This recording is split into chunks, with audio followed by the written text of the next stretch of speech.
Паломино, доста по-зелено място, отново на Карибското крайбрежие.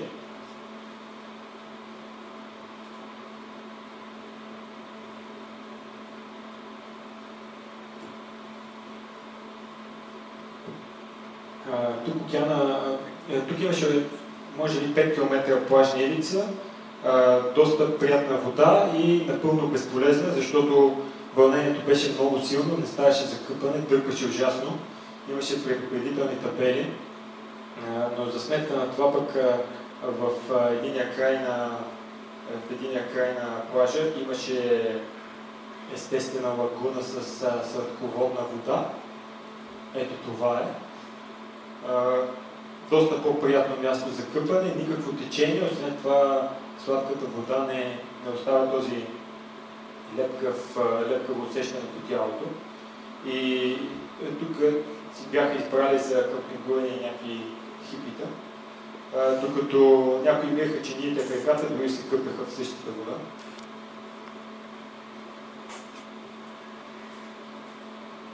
Интересна среща тук имах с една боливийка, имало и такова животно, боливийска пътешественичка. Като цяло това е най-бедната страна на континента и много рядко те пътуват някъде, но тук тъкмо бях пристигнал и се чудех къде да се настаня и виждам и тя така с две раници като мен и ме пита за ефтино място за нощуване. И заедно намерихме едно място, се оказа, че имаме сравнително сходни планове.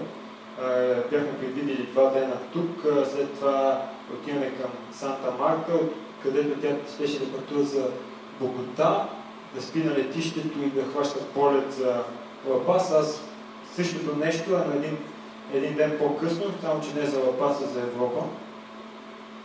И така придвижвахме се още един ден с нея.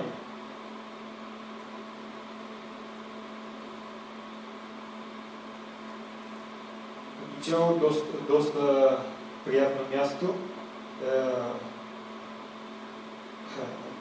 Тези в пътеводителя предупреждаваха, че най-голямата опасност тук е да ти падне кокосов орех на главата. Предполагаме реално, защото наистина намерих няколко паднали кокосови ореха и така доста се измъчих, ето така представлява. Това действие ме отне сигурно час. Впоследствие станах доста по-бърз, но една от детските ми мечти даже беше да отида в страна, където кокосовите орехи си растат така по улиците, да си го откъсна, да си го изчистя, да си го отворя и това ми се сбъдна, дори малко по-натам, че го откъснах от самата палма. Както виждате и тук времето на такова, гръмотевични бури. Всеки ден валеше в даден период, не много, но така достатъчно. И това беше в хостела ни, така прилитаха колибри, чиста тропическа гора.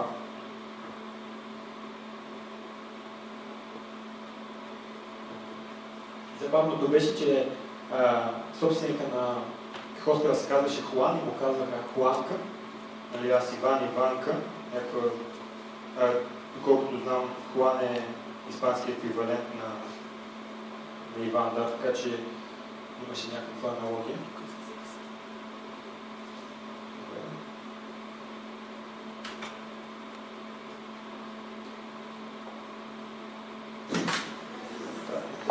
Сигурно изява някой колиби.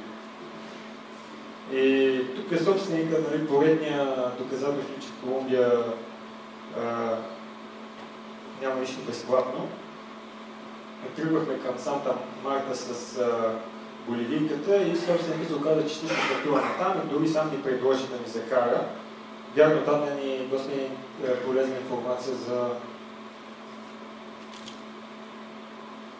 полезна информация но когато ни свали, си поиска пари. Не ми се беше случило скоро някой да си иска пари, след като ме взел така сам ме предложил. И това го имаше. Санта Марта се разделихме с боливийката, тя отиде при някакъв нейн приятел, аз си намерих някакво ефтино място за спане и веднага тръгнах към Таканга. Едно хипарско градче, което много го хваляха в пътеводителя от 2010-та. Аз още с първото стъпване, намира се на 20 км с маршрутка от Санта Маркос. Ще първото стъпване там изпитах някаква антипатия, отвращение. Разкопани улици, мръсотия, покуци се въргалят, бездомни кучета, някакви полуразрушени къщи. Въобще не ми допадна, но реших направо да отида до много известния Плая Гранде, като си представях, нали, Плая Гранде буквално значи голям плаж. Ето това беше плажа.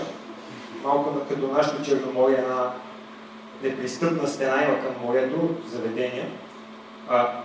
Случката, която ще ви разкажа, с малко се развива тук. Това са около 300-400 метра от плажа максимум. И след като минах през този Плая Гранде, да не говорим, че беше пълно с народ, толкова плажуващи не съм виждал никъде в Южна Америка. Директно продължих натам, в пътеводителя се описаха някакви малки девствени плажчета, които са по онази пътечка по хълма отгоре. Съответно аз тръгнах натам. На първия десен плаж се бяха изградили рибарски бараки и някакви така чернокожи се мотаеха там, които ме изгледаха доста преценяващо. Станах малко кофти, много бързо продължих натам. Втория плаж беше същия. Стигнах до третия и реших повече да продължавам. Както сега ще видите тук в далечината, ето се идва една буря. Не знам, никога не ми се е случило чак в такава степен, но просто нещо вътре в мен крещеше, че не ми е там мястото. Стигна се до момент, в който започнах да се връщам и след първото плащче толкова светеше червената крушка, че направо тичах натам, без въобще да се съобразявам от крещящия дъжд. И точно на тази гънка, преди да стигна на плажа отново, се натъкнах на двама младежи, има няма 20-25 годишни, като единия беше с гръб и поне видимо така уринираше. Аз спрях на няколко метра, не видях смисъл да се набутвам между тях, но понеже той се забавя и ме заговори, реших да го задмина. Когато стигнах до него, той се обърна, грабна раничката на фотоапарата ми и извади и ме заплаши с нож. Може да си представите, аз бях само по едни шорти и сандали, дори нямах тениска. И може да си представите тяхната изненада, когато аз на мига бръкнах в джоба си и извадих също нож. Доста се стресна, пусна, което беше достатъчно за да се тръпна назад и да така оставя няколко метра между нас. Следствие другия младеж се оказа невъоръжен, наведи се за един камък, този започна да крещи много проблем, един вид да не прави проблеми, давай си нещата. Аз също се наведох, взех аз един камък, после реших, че някакси много груба ситуация. Хвърлих камък и побягнах обратно. Така обаче единственото място, където можех да отида, беше въпросния рибарски лагер и се представих, че се скривам там от дъжда, без да обяснявам въобще за какво става въпрос. Местните възрастните мъже играеха на домино, доста популярно се оказа сред рибарите, а пък децата нещо ще шушукаха, от което разбирах само отделни думи, гринго, камера, кражба. Въобще всичко беше ясно, нали? Не случайно тези младежи са ме чакали там. Но аз нямаше какво да направя, седях и гледам и може би 10 минути по-късно един от мъжете каза: абе ти по-хубаво не продължай натам, защото може да те обере някой. Много полезна информация, не 3 пъти минавам покрай тях. Аз казах: да, трябва да се върна. Той след малко със смешки се върнеш, предположих, че отида натам, но когато спря дъжда, бутна една лодка в водата и ми махна да се кача. И аз няма за няколко минути стигнах, но то беше доста близо от плажа. Когато стигнахме, тъкнало му какви пари да му там, човек се оказа, че не иска никакви пари. Той е бил също толкова щастлив да се отърве от мен, колкото аз от него. И така е, но тази случка още повече направо изостри така, още повече това ставаше по-малко от седмица преди полета ми за връщане и първо ме изнерви и почнах да ставам параноичен. Когато се возех в автобуса и някой ме погледнеше и мислих си, че искат да му бира. Освен това, още повече затвърди негативното ми отношение към колумбийците. Дори бях толкова ядосан, че се чудех, нали, реакцията ми беше доста глупава. Ако се замисли сам човек срещу двама, просто те бяха доста по-едри мускулисти от мен, нямах някакъв шанс. И единствените възможности бяха или въобще да ме вадя нож, или като извадя да го използвам веднага. И бях толкова ядосен, че съжалявах, че не съм го използвал. Но така. И макар да не загубих нищо материално или дори физически, бях обран един вид от усещането, че стига да не се вреш където на тия мястото и през деня и да си спиш вече вкъщи, няма да имаш проблеми. Така, както и да е, продължаваме. Върнах се веднага в Санта Марта, като дори улицата, на която нощувах, ми казаха някакви местни, че не е за предпочитане да се разхождам нощно време. След това, както казах, станах и параноичен и взех да разглеждам в интернет. Се оказа, че в националния парк, и това е националния парк Тейрона, в който отивам, тъй като има проверки на входа, от полицаите правили някакви номера, въобще е параноя. Все пак заминах, защото това беше една от най-големите природни атракции на Колумбия. Започваше с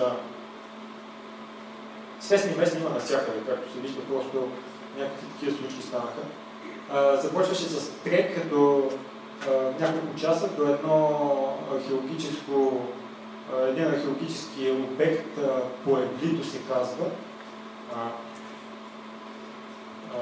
Голяма култура било, сега са останали само едни стълбища, които бяха интересни до толкова, че за разлика от тези на инките, които са откамани един до друг, тук бяха цели плочи. Доста любопитно ми се стори това на мен. Освен това, живееха още някакви местни племена в тези къщи, които малко като нашето бяло братство се обличат само в бели дрехи. Ето ги индианците.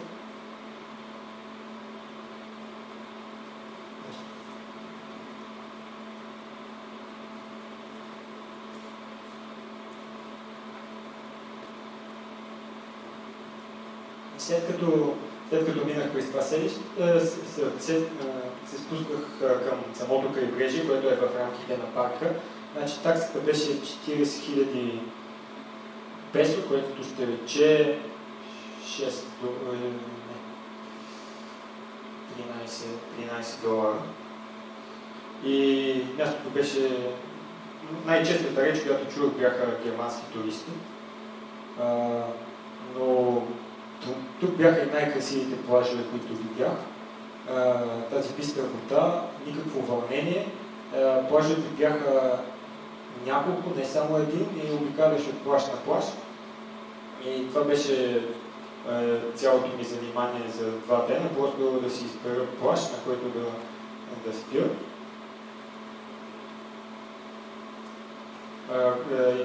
Особеното беше, че големите плажове бяха по-красиви, но много по-бурни, тъй като се получаваше силно вълнение от океана. Може да видите колко палатки има, това е на най-популярния плаж. Там, където аз отидох, нещата бяха в другия край, бяха доста по-малко, но въпреки това и там имаше немалко туристи. За сметка на това и маймунки поскачаха по дърветата, кокосите буквално растяха над главите ни. Този плаж се казва Ла Писина или басейна, тъй като от към морето е оградено от една рифова скала, която прави вътре водата напълно спокойна. Сега ще ето къде нощувах. На сутринта дори се така поразтегнах малко, взех едно трупче и се откъснах от косо и дорехи на палатката ми. Един от тях дори стигна до България. мога да ви кажа, че пресен кокос в орех няма нищо общо с това, което продават тук. Просто толкова много сок има, че много вкусно нещо. Тук по GPS имаше пътека, която продължава направо, но според тази табела това е хабитат на каймани. Тръгнах все пак в тази по пътечката. Той имаше някаква пътечка, но когато чух характерното така... Когато чух характерното блискане на мурнал се в водата, крокодил, бързо обърнах и хванах навътре. Въобще едва си замъкнах тези кокоси до града. И след това, тъй като и за Богота в Уикипедия информацията, това не е най-опасният град в Южна Америка, но за сметка на това няма безопасен квартал или място на денонощието. И реших, че искам да изкарвам последните си дни в Богота. Минах през това градче, което вместо да ги изкарам в Богота, ги изкарах път реално, защото не беше много лесно да стигна до тук. Саленто. Много симпатично градче, много свежи къщи. Всичко това са туристически места. Хостели, пицари, кафенета. Испанския се чува много по-малко от другите езици, но пък въпреки това усещането беше много приятно. Въобще не беше натрапчило така мега дразнещо туристическо.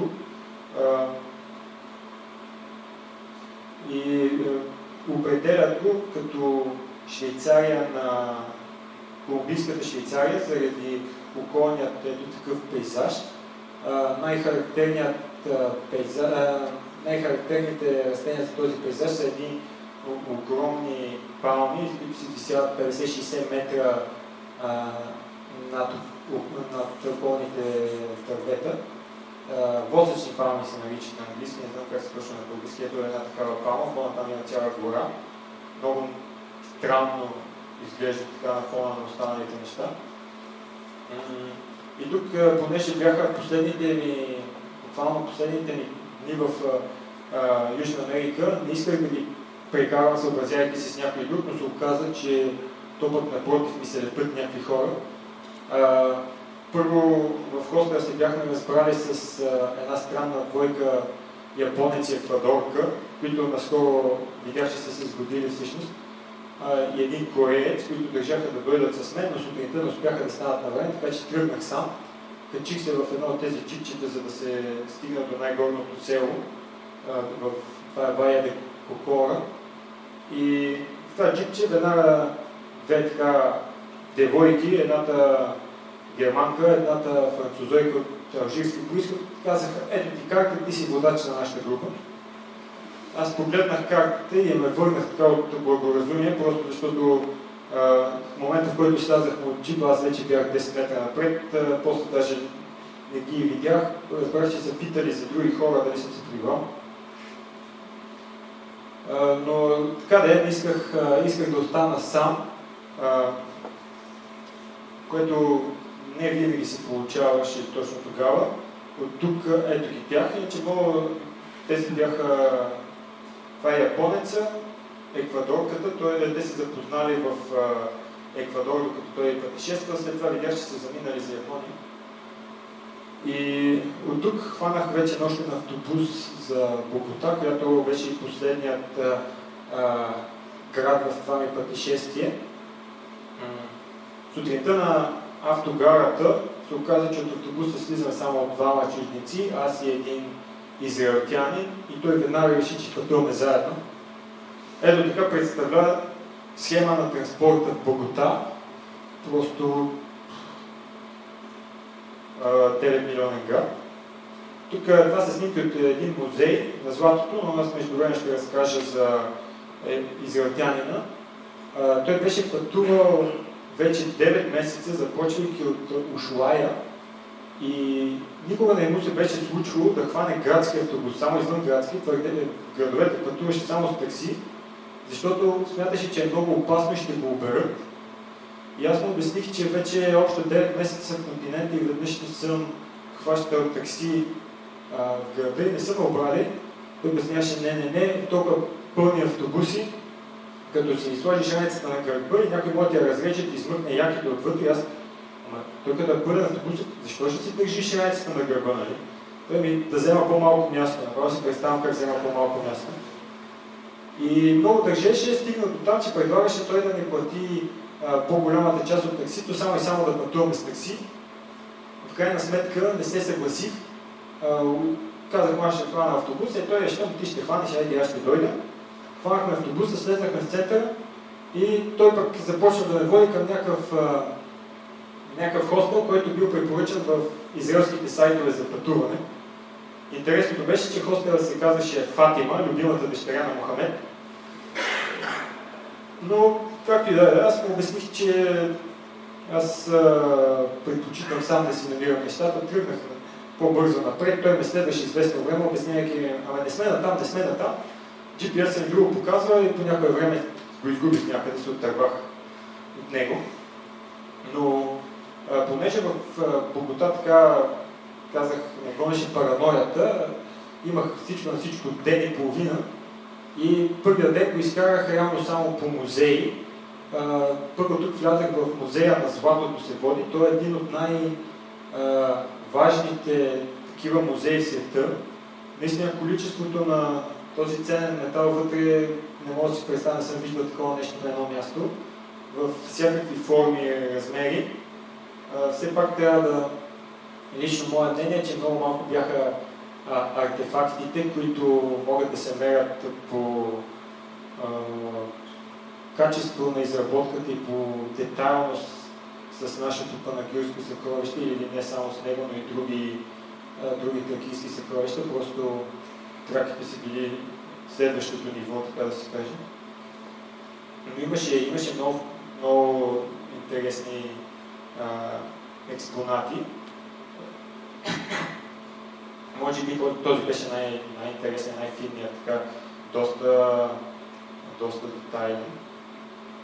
И тук в една стая бяха направили интересно светлинно шоу, изгасиха лампите и само светяха златото, като за фон имаше шаманско пеене. Добре го бяха направили хората.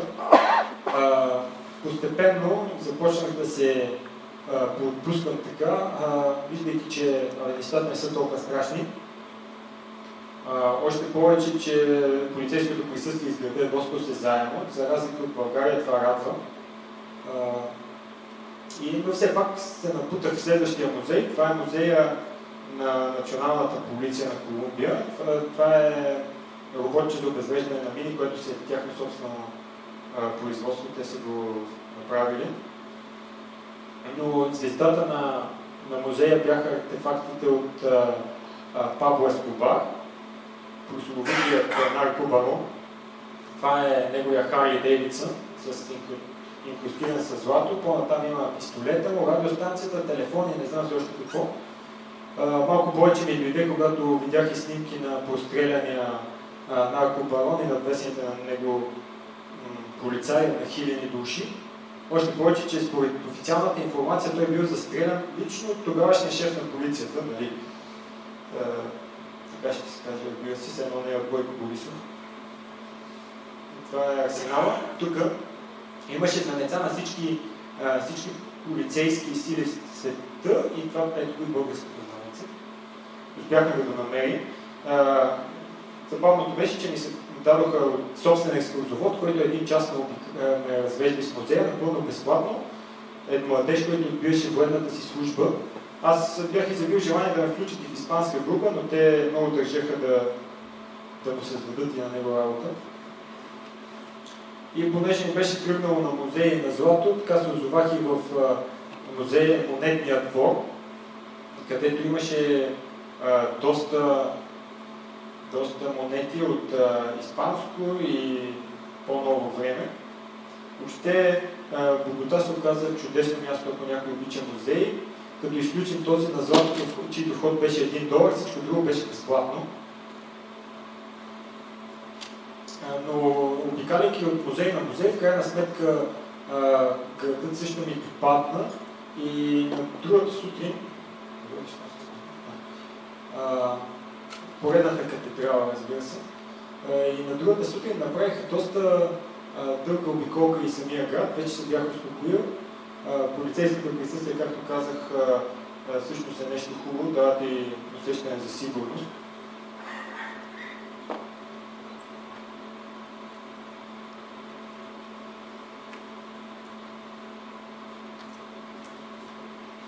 Единственото място, където оставаше да отиде и така се малко, да си признаем, беше страх вече, тъй като се случваше 5 часа преди да замина за летището, беше един хълм Монсерат, от който се откриваше панорамна гледка към целия град.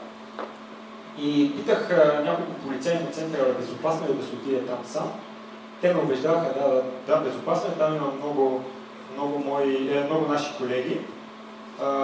Все пак, аз се чудех, отидох в Остра, събрах багажа, че да е готов за изнасяне и докато обмислях дали да ходя натам или да продължа из града, се появиха двама новозеландци, двойка, момче и момиче, които ги чух да си говорят, че не знаят къде се намира хълма, гледаха на картата и аз, чудесно, аз искам да отида натам и този път аз се залепих за тях. Догоре водеха стълби и хем се приятели двамата, хем се получи приятна разходка, те бяха много интересни събеседници, тъй му бяха завършили университет, сега пообикаляха малко и след това няколко дена след мен и те заминаха за родината си, за да си търсят работа. С тях така се изкачих догоре и може да видите докъде се е ширнал града. И следващото, което беше, вече отидох на летището, тъй като дори самия собственик на хостел ми каза, че по тъмно не е много безопасно да ходя пеш до летището, пеш до спирката за автобуса сам. Аз тръгнах още към 6 часа след обяд. Съответно час по-късно бях на летището, пък полета ми беше в 6 сутринта. Изкарах една нощ на летището, където имах междинен полет до Панама Сити, час и половина, там имах час и половина престой, нов полет до Доминиканската република за около 2 часа, нов престой, полет до Франкфурт, трансфер от Франкфурт International до Франкфурт Хам и престой общо 14 часа и полет до България. Всичко на всичко ми бяха нужни 46 часа по летище и по самолети, плюс 4 полет, 8 часа часова разлика. И с това моето пътешествие приключи, най-накрая си бях вкъщи. Сега ще ви пусна едно видео. Това всъщност е снимка на Санто Доминго, столицата на Доминиканската република от самолета.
И с това моята презентация приключва. Благодаря за вниманието.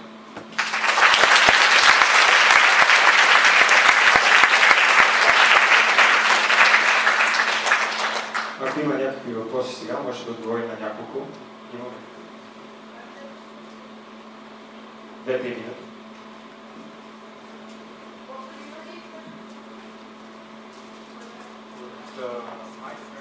От май до края на септември. Но ако е за така по-дълго пътуване, много е трудно да се цели в подходящ момент за всички части, там е много различни. Няма как да е добре навсякъде.